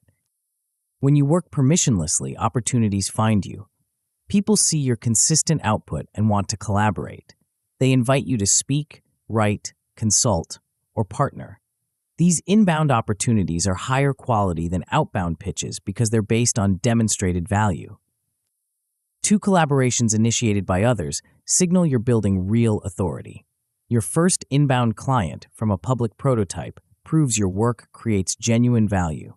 Recurring partnerships and guest features indicate sustainable momentum. The key is being open about your interests and availability. Pin posts that explain who you help and how. Include collaboration guidelines on your home base. Make it easy for the right people to find and contact you. When things go sideways, platform whiplash happens when you try to maintain presence everywhere. Pick one core channel and mirror elsewhere. Keep an email list as your portable backbone. Platforms come and go, but email endures. Diversify formats, not identities. Crickets are normal in the beginning. Increase direct outreach and ask sharper questions. Improve your hooks and test 3 versions of each post. Collaborate with peers to borrow audiences and cross-pollinate communities. Copycats emerge when you're doing something right. Own a named framework and publish faster than imitators. Document your process publicly. Timestamps protect your narrative. Focus on voice and relationships, which are impossible to clone. The permissionless path isn't always smooth, but it's always yours to walk. You control the timeline, the message, and the destination. You don't need anyone's permission to start, anyone's approval to continue, or anyone's validation to succeed. But there's a hidden challenge that even the most permissionless creators face: the constant noise and distraction that threatens to derail their most important work. The next chapter reveals how to protect the deep focus that separates good creators from great ones, and why silence might be your most valuable asset. Chapter 7: Quiet Work. The notification badge glows red. 17 unread messages. The Slack channel buzzes with urgent updates. Your phone vibrates with breaking news. The open browser tabs multiply like digital rabbits. Meanwhile, your most important work, the project that could change everything, sits untouched, waiting for a moment of peace that never comes. This is the modern creator's paradox. We're more connected than ever, yet less able to think deeply than ever. We can reach anyone instantly, but we can't reach our own potential. We have access to infinite information, but we can't access our own insights. The solution isn't better time management or stronger willpower. It's architectural. It's about designing silence into your life as deliberately as you design your content. It's about understanding that in a world of infinite noise, quiet becomes your competitive advantage. This chapter will show you how to protect the deep work that separates good creators from legendary ones. But first, you need to understand why silence isn't just nice to have. It's essential for any work that matters. The depth advantage. Shallow work scales noise. Deep work scales quality. When you're constantly switching between tasks, responding to messages, and consuming updates, your brain operates in reactive mode. You process information, but you don't transform it. You respond to ideas, but you don't create them. Deep work, sustained, focused effort on cognitively demanding tasks, operates differently. It allows your brain to form new neural connections, detect subtle patterns, and generate original insights. This is where breakthrough ideas emerge. This is where your unique voice develops. This is where quality lives. Consider Cal Newport's research on deep work. He found that professionals who could focus without distraction for extended periods consistently outperformed their constantly connected peers. They produced higher quality output, advanced faster in their careers, and reported greater job satisfaction. The ability to think deeply became their most valuable skill. Taste improves only in quiet. When you're constantly consuming other people's work, your aesthetic sense becomes derivative. You start creating what you've seen rather than what you envision. But in silence, your own preferences emerge. Your unique perspective crystallizes. Your authentic voice develops. Quality becomes a competitive moat in a world of infinite content. Anyone can produce fast, shallow work. Few can produce deep, thoughtful work. When you consistently ship content that demonstrates deep thinking, you stand out not through volume, but through value. The cognitive cost of chaos. Every interruption carries a hidden tax. When you switch from writing to checking email, to responding to a message, to returning to writing, your brain doesn't instantly refocus. It needs time to reload the context, remember where you were, and rebuild momentum. This switching cost accumulates throughout the day, leaving you exhausted despite producing little meaningful work. Research from the University of California, Irvine found that it takes an average of 23 minutes to fully refocus after an interruption. Most knowledge workers are interrupted every 11 minutes. The math is brutal. You never reach full focus because the next interruption arrives before you've recovered from the last one. Distraction doesn't just slow you down, it changes the quality of your thinking. When your attention is fragmented, you default to familiar patterns and obvious solutions. You can't hold complex ideas in working memory long enough to manipulate them creatively. You become a processor of information rather than a creator of insights. Peace accelerates progress because it allows your brain to operate at full capacity. In quiet, sustained attention, you can hold multiple concepts simultaneously, explore their relationships, and synthesize new combinations. This is where innovation happens. This is where breakthroughs emerge. The silence sprint system. The antidote to chaos is structured solitude. Silence. Sprints, 90 to 120-minute blocks of uninterrupted focus, become your secret weapon for producing work that matters. During these sprints, devices disappear from sight. Notifications get silenced, doors get closed, the outside world gets temporarily suspended. Each sprint has one clear objective, not 3 goals or 5 tasks, one primary focus that deserves your full attention. This constraint forces prioritization and prevents the sprint from becoming another fragmented work session. The magic happens in the sustained attention. For the first 20 minutes, your brain resists. It wants to check something, remember something, do something else. But if you persist, you enter a flow state where ideas connect, insights emerge, and quality work happens almost effortlessly. End each sprint by writing the first line for next time. This simple practice eliminates the cold start problem that kills momentum. When you return to the work, you're not facing a blank page, you're continuing a conversation with yourself. Maya Angelou understood this principle. She rented a hotel room with no decorations, no distractions, no internet. She arrived at 6:30 a.m. with a legal pad and a thesaurus. She wrote until 12:30 p.m., then left. This ritual produced some of the most powerful literature of the 20th century. The boundary revolution. "I'm always available" sounds professional, but it's actually counterproductive. Constant availability creates constant interruption. Constant interruption prevents deep work.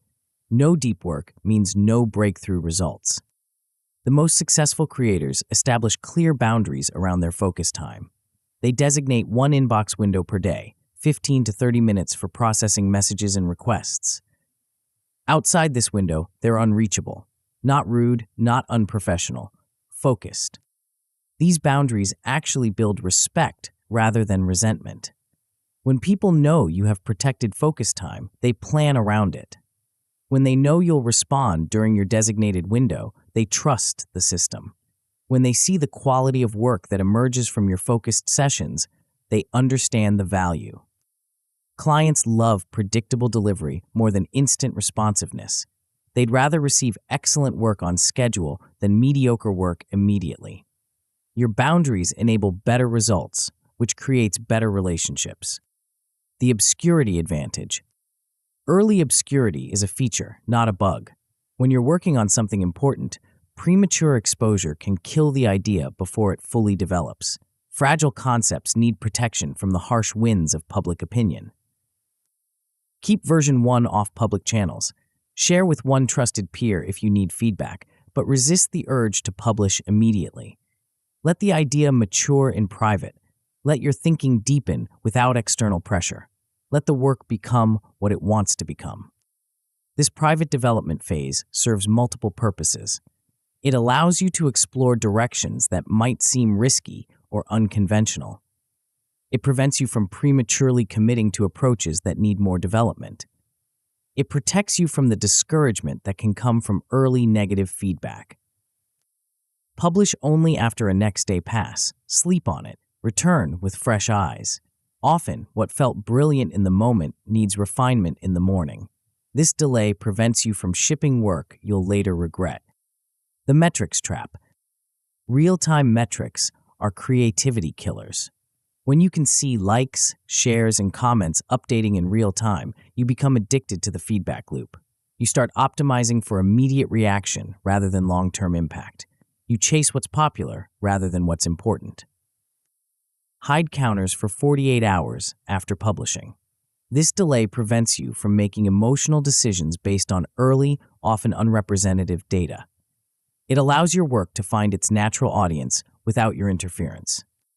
Schedule weekly performance reviews instead of hourly refreshes.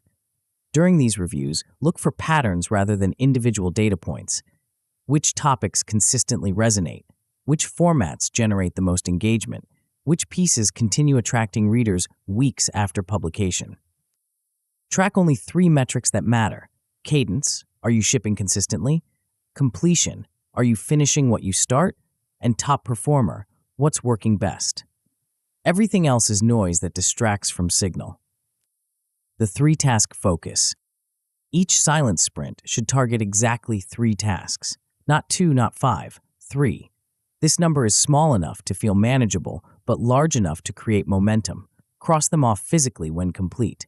The dopamine hit from completion motivates continued effort. Carry over unfinished items only once. If a task survives 2 sprints without completion, it's either too big or not important enough. Break it down or delete it. Don't let your sprint list become a graveyard of good intentions. This constraint forces you to estimate effort accurately and prioritize ruthlessly. When you only have 3 slots, you choose carefully. When you choose carefully, you work on what matters most. The taste calibration ritual.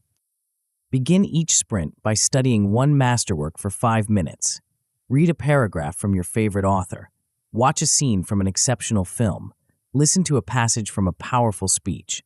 This isn't procrastination, it's calibration. Name the single technique you'll borrow and apply it immediately to your current work. Maybe it's the way they structure an argument. Maybe it's their use of specific details. Maybe it's their rhythm and pacing. This practice elevates your standards and expands your toolkit. This ritual serves as a bridge between consumption and creation.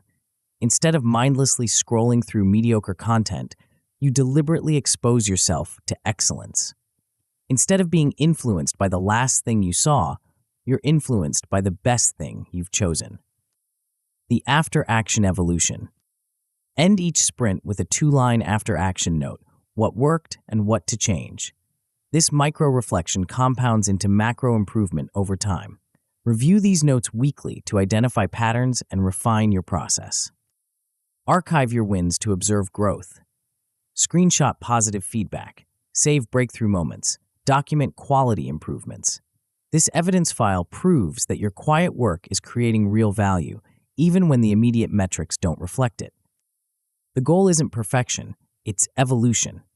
Each sprint teaches you something about your optimal working conditions, your natural rhythms, your most productive approaches. This self-knowledge becomes a competitive advantage that no one can copy. When silence gets sabotaged, interruptions will test your boundaries. Share your sprint schedule with colleagues and family. Close your door and put up a visual do not disturb signal.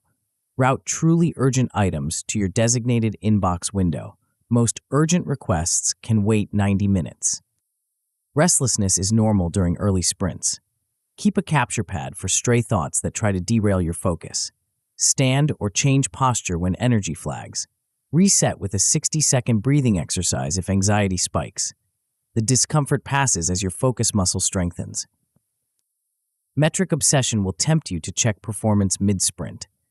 Hide all counters and commit to weekly reviews only. Track craft goals like clarity and structure alongside engagement stats. Ask one trusted peer for quality feedback rather than relying on algorithmic validation. The compound effect of silence. 2 protected blocks weekly for a month creates noticeable changes. Your revision count per piece drops 15% because your first drafts improve. Your work sessions feel calmer and more productive. You begin to crave the quiet rather than resist it. Push to excellent and quality lifts become visible in audience retention and read time. One piece becomes a portfolio highlight that opens new opportunities. Stakeholders adapt to your focus rules because they see the superior results. Reach the best level and you produce standout, enduring assets with double the engagement of your baseline work. New opportunities arrive based on perceived expertise. Your personal style becomes unmistakable because you've had the space to develop it authentically. The transformation from scattered creator to focused craftsperson changes everything about your work and your life. But there's one final element that determines whether this newfound focus serves your highest purpose or merely your immediate goals. The next chapter reveals how to align your creative output with your deepest values, ensuring that all this focused effort builds not just a successful career, but a meaningful life. Chapter 8, Higher Self. The offer was tempting, 6 figures for a project that would take 3 months. The client was prestigious, the money was real, but something felt wrong.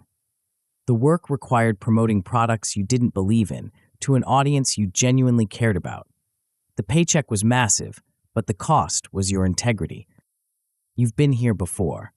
The moment when opportunity and values collide, when the easy path diverges from the right path, when you have to choose between what pays and what matters.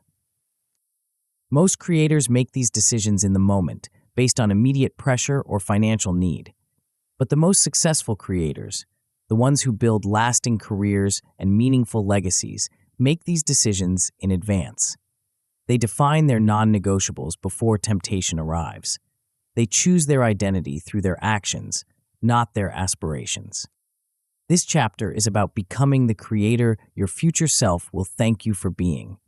It's about aligning your daily work with your deepest values. It's about understanding that your higher self isn't some mystical concept. It's the version of you that acts from principle, not impulse. The energy leak problem.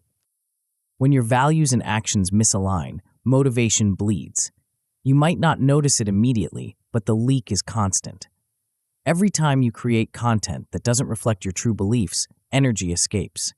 Every time you chase trends that contradict your principles, enthusiasm diminishes.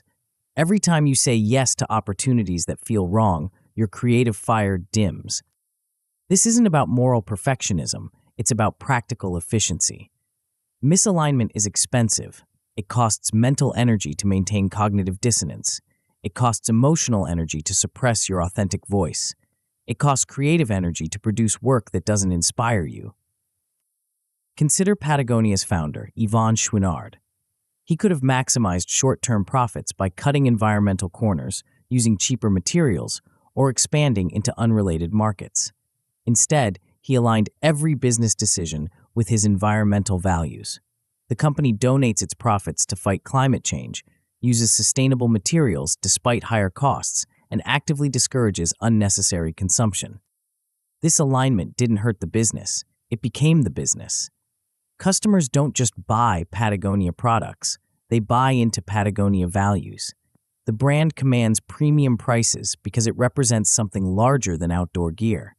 The alignment between values and actions created a competitive moat that no competitor can replicate. When your work aligns with your values, energy concentrates instead of dissipating. Focus becomes effortless because you're not fighting internal resistance. Decisions become obvious because they're filtered through clear principles. Consistency becomes natural because you're expressing your authentic self. The identity script advantage. I'm a creator isn't just a label, it's a behavior script. When you truly embody this identity, you don't negotiate with yourself about whether to create today. You create because that's what creators do. The decision is pre-made, the resistance is bypassed, the action is automatic. But identity isn't fixed, it's fluid. You become who you repeatedly act like being. This is the power of self-perception theory. We infer our identity from our behavior, not the other way around. When you consistently act like someone who values truth, you become someone who values truth. When you repeatedly behave like someone who prioritizes service, you become someone who prioritizes service. This process reduces decision friction dramatically. Instead of weighing every choice against abstract principles, you ask a simple question: what would someone with my values do? The answer is usually obvious. The action follows naturally. Scripts also sustain long arcs of work. When creating becomes part of your identity rather than just an activity, you persist through difficult periods. You don't quit when motivation wanes, because quitting would contradict who you are. You don't skip days when inspiration fails, because consistency is part of your character. The values triad framework. Abstract values are useless. Be authentic sounds inspiring, but provides no guidance when you're facing a specific decision. Actionable values are different. They're specific enough to direct behavior and concrete enough to measure. Start with 3 core values that you'll never trade. Not 5, not 10, 3. This constraint forces prioritization and prevents dilution. Maybe it's truth, service, and craft. Maybe it's innovation, connection, and growth. The specific values matter less than your commitment to them. Write a one-line definition for each value. Truth might mean I share my real thoughts, not what I think people want to hear. Service might mean I prioritize my audience's needs over my own convenience. Craft might mean I improve my skills daily, regardless of external recognition. Then choose one daily behavior that proves each value. Truth becomes publishing one honest insight per day. Service becomes answering one audience question per day. Craft becomes 30 minutes of skill development per day. These behaviors are small enough to be sustainable, but significant enough to compound over time. The magic happens in the daily proof. Values without behavior are just wishes. Behavior aligned with values becomes character. Character repeated over time becomes reputation. Reputation sustained over years becomes legacy. The action-first identity. I need to feel like a creator before I can create consistently. This backwards thinking keeps most people stuck forever. Feelings don't create identity. Actions do. You don't need to feel like a creator to start creating. You start creating to become a creator. Consider Austin Kleon's journey. He didn't feel like an artist when he started his Steal Like an Artist blog. He was a web designer who liked to doodle, but he started sharing his creative process daily. He posted his experiments, his failures, his small wins. Through consistent action, he became known as an artist and author. The identity followed the behavior, not the other way around. This principle applies to every aspect of creative identity. You don't need to feel confident to act confidently. You act confidently to become confident. You don't need to feel professional to behave professionally. You behave professionally to become professional. Start, then believe. The belief will catch up to the behavior. The identity will align with the actions. The feelings will follow the finishes. The trade-off clarity. Values aren't just aspirational statements, they're decision-making tools. When faced with competing opportunities, your values provide the filter. When tempted by shortcuts that compromise your principles, your values provide the guardrails. When overwhelmed by options, your values provide the priority system. Every choice is a trade-off. Time spent on one project is time not spent on another. Energy invested in one opportunity is energy not available for something else. Attention given to one audience is attention taken from another audience. Values help you make these trade-offs consciously rather than reactively. Strategy emerges from consistent trade-offs. When you repeatedly choose depth over breadth, you become known for expertise. When you consistently choose quality over quantity, you develop a reputation for excellence. When you regularly choose service over profit, you build trust and loyalty. These strategic patterns compound over time. Each aligned decision reinforces your positioning. Each values-based choice strengthens your brand. Each principled action builds your reputation. The weekly alignment audit. Good intentions fade without regular review. Schedule a weekly alignment audit to ensure your calendar reflects your values. Look at how you actually spent your time, not how you plan to spend it. Did your actions match your stated priorities? Did your choices align with your declared values? If not, adjust your calendar before adding new commitments.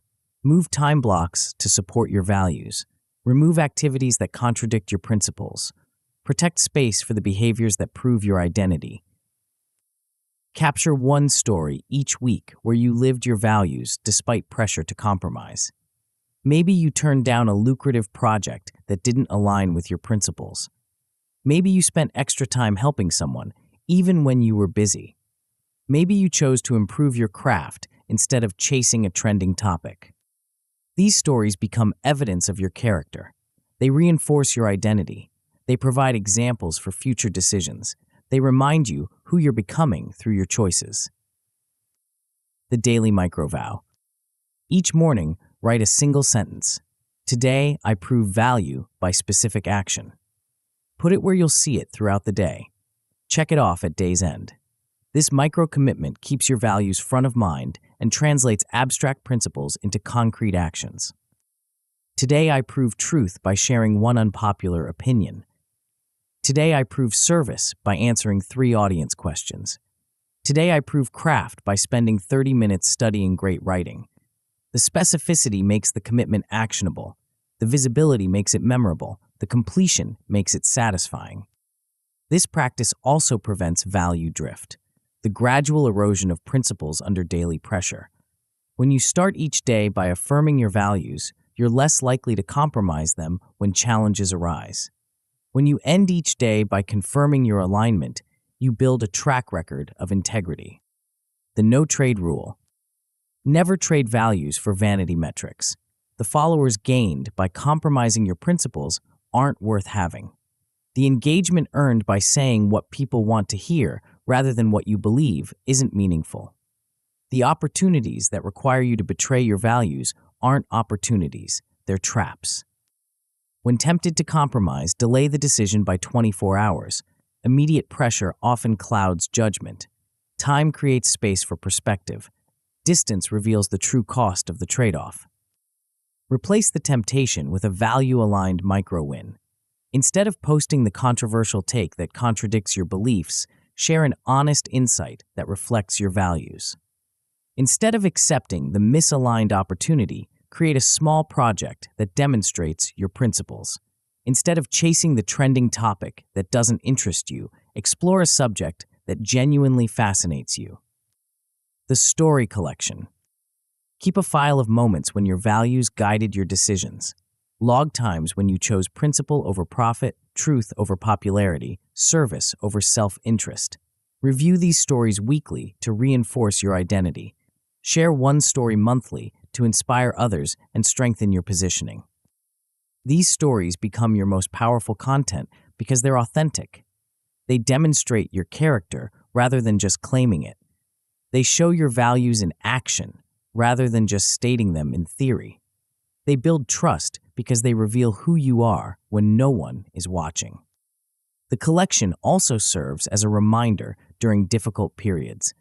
When you're tempted to compromise, read about times you chose integrity. When you're questioning your path, review evidence of your character. When you're feeling lost, reconnect with your values through your stories. The compound effect of alignment. 7 days of consistent proof behaviors creates noticeable changes. Your voice becomes clearer in your content because you're expressing your authentic self. You make fewer impulse pivots because your values provide stability. Your decisions feel easier because your principles provide filters. 30 days of alignment builds momentum. Boundaries get respected because you've proven you'll enforce them. Audience trust increases because your consistency demonstrates reliability. Right fit opportunities multiply because your positioning attracts aligned people. Long-term alignment transforms everything. Your values become your positioning in the market. Collaborators cite your integrity as the reason they want to work with you. Long-term projects feel lighter because you're building something that matters to you. The grind turns into glide because you're swimming with the current of your character rather than against it. When values get tested, value drift happens gradually. Quarterly, rewrite your triad based on what you actually prioritize, not what you think you should prioritize. If you're not living one of your stated values, either commit to it or replace it with something you actually practice. Honesty about your real values is better than aspiration about ideal values. People-pleasing will pressure you to compromise. Apply applause immunity for 48 hours after big publishes to avoid reactive decisions. Recheck your triad before saying yes to any significant request. Default to no for anything that doesn't clearly align with your values. Moral perfectionism creates paralysis. You'll miss the mark sometimes. Reset quickly rather than spiraling into guilt. Measure behaviors, not purity. Celebrate course corrections as evidence of growth, not failure. The path to becoming your higher self isn't about perfection. It's about direction. Each aligned choice moves you closer to the creator you want to become. Each values-based decision strengthens your character. Each principled action builds your legacy. But there's one final challenge that even the most values-driven creators face: the temptation to stop building when success arrives. The next chapter reveals how to maintain momentum when external validation threatens to replace internal motivation, and why the most dangerous moment in any creator's journey might be the moment they finally make it. Chapter 9. Keep building. The cursor blinks on your screen, not with the mocking emptiness of months past, but with possibility. Your consumption-creation ratio sits at 3:1, 3 hours of creating for every hour of consuming. Your shipping streak stretches to 47 days. Your latest piece generated more meaningful conversations than anything you've published before. You've transformed from spectator to builder, from consumer to creator, from someone who waits for permission to someone who grants it to themselves. But here's the thing about transformation. It's not a destination, it's a direction. The moment you think you've arrived is the moment you start drifting backward. The creators who build lasting careers and meaningful legacies understand this truth. The work never ends, but it gets easier, more rewarding, and more impactful with time. This final chapter isn't about adding more techniques to your toolkit. It's about locking in the momentum you've built and ensuring it compounds for years to come. It's about understanding that everything you've learned forms a self-reinforcing system, a flywheel that spins faster with each revolution. The creator's flywheel. You now possess a complete operating system for consistent creation. Each element reinforces the others in a virtuous cycle that becomes more powerful over time. You consume less, which creates space for creation. You start ugly, which eliminates the paralysis of perfectionism. You embrace cringe, which builds courage and resilience. You ship often, which generates feedback and momentum. You go permissionless, which creates opportunities and connections. You guard quiet work, which enables depth and quality. You act as your higher self, which aligns your output with your values. This isn't a linear process, it's a flywheel. Each revolution makes the next one easier. Each cycle builds on the last. Each turn generates more momentum than it consumes.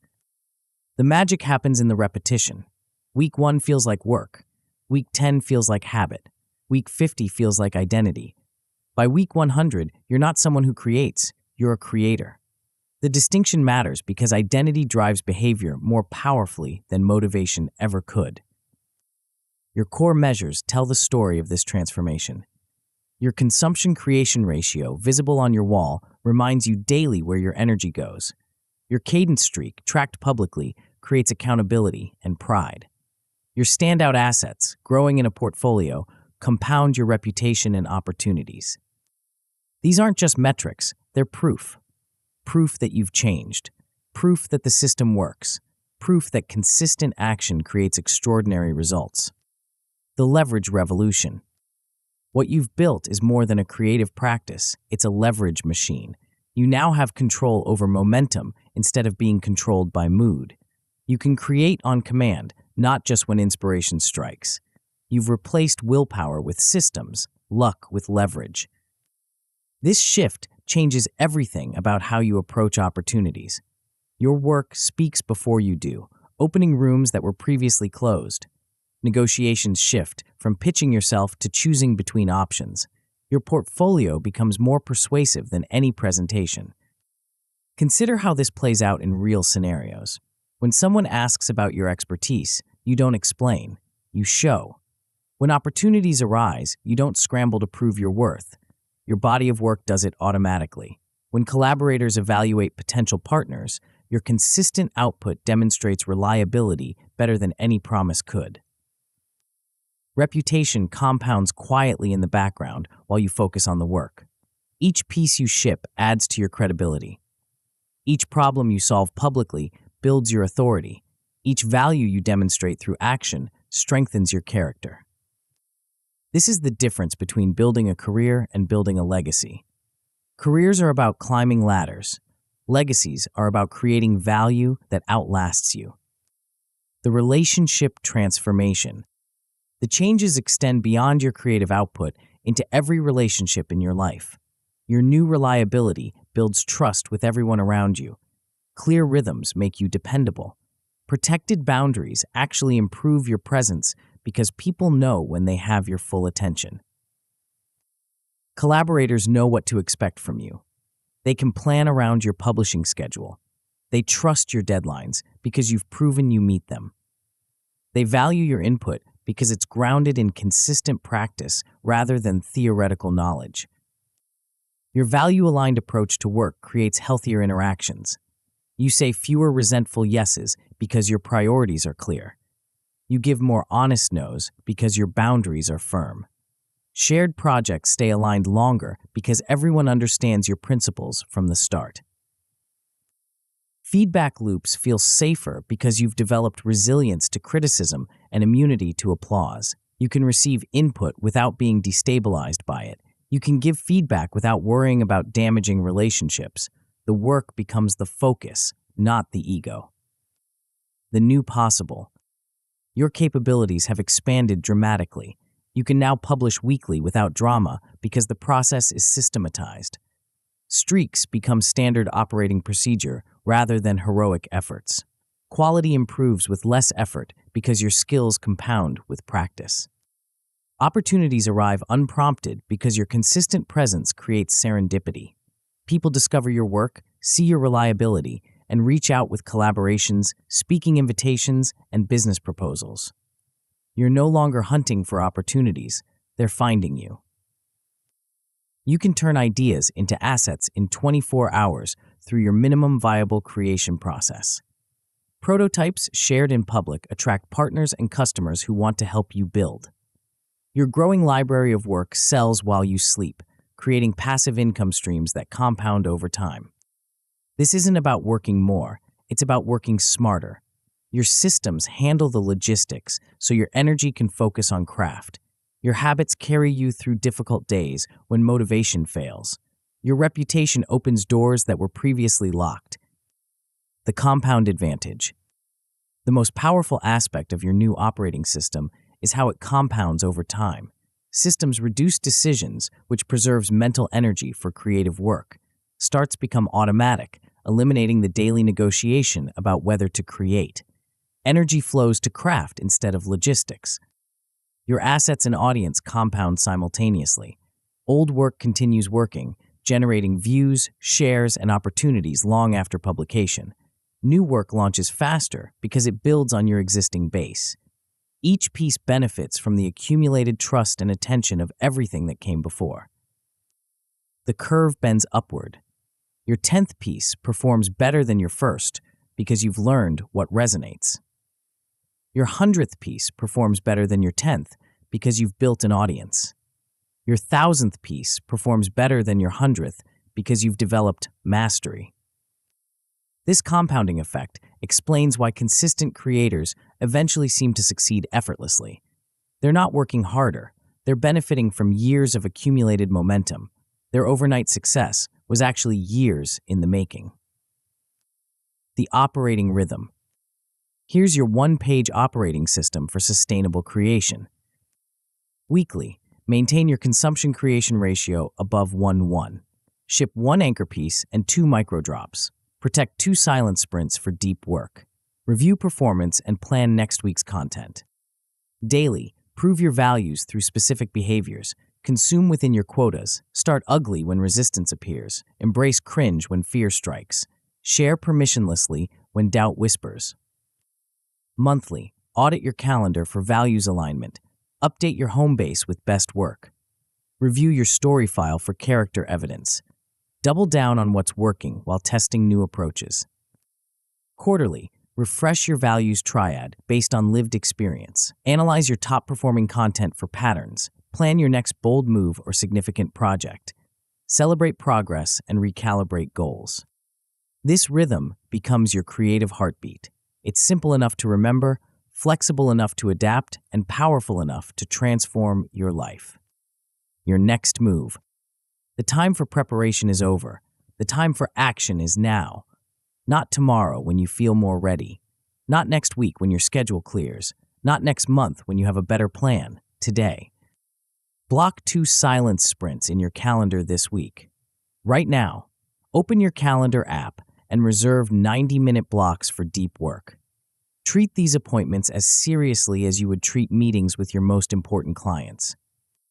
Pick one minimum viable creation and title it something you can complete in 60 minutes, something that provides value to one specific person, something that scares you just enough to matter. Draft your first bad version for 20 minutes today. Set a timer. Open a blank document. Write the first ugly sentence, then the second, then the third. Don't edit. Don't perfect. Don't polish. Just create. This isn't about producing a masterpiece. It's about proving to yourself that you can create on command. It's about building the muscle memory of beginning. It's about taking the first step on a journey that will transform your life. The crown you earn. Nobody will crown you a creator. No committee will vote you worthy. No authority will grant you permission. The only validation that matters is the validation you give yourself through consistent action. Your work will crown you. Your shipping streak will prove your commitment. Your growing portfolio will demonstrate your capability. Your values-aligned output will reveal your character. You've consumed enough. You've learned enough. You've prepared enough. The world doesn't need another consumer of content. It needs another creator of value. It needs your unique perspective, your authentic voice, your specific solutions to real problems. The transformation you've undergone isn't just personal, it's cultural. Every person who shifts from consumer to creator changes the balance of the internet. Every individual who chooses to build instead of browse makes the digital world more valuable for everyone. You're not just creating content, you're creating culture. You're not just building an audience, you're building a community. You're not just developing skills, you're developing character. The compound effect of your consistent creation will ripple outward in ways you can't predict. Someone will read your work and feel less alone. Someone will watch your video and gain courage to start their own project. Someone will hear your story and realize their dreams are possible. This is the ultimate payoff of the creator's path. The knowledge that your work matters, that your voice adds value, that your consistent effort creates positive change in the world. Hit publish, then do it again tomorrow, and the day after that, and the day after that. Your higher self is waiting, your audience is waiting, your future is waiting. The only question left is, what will you create today?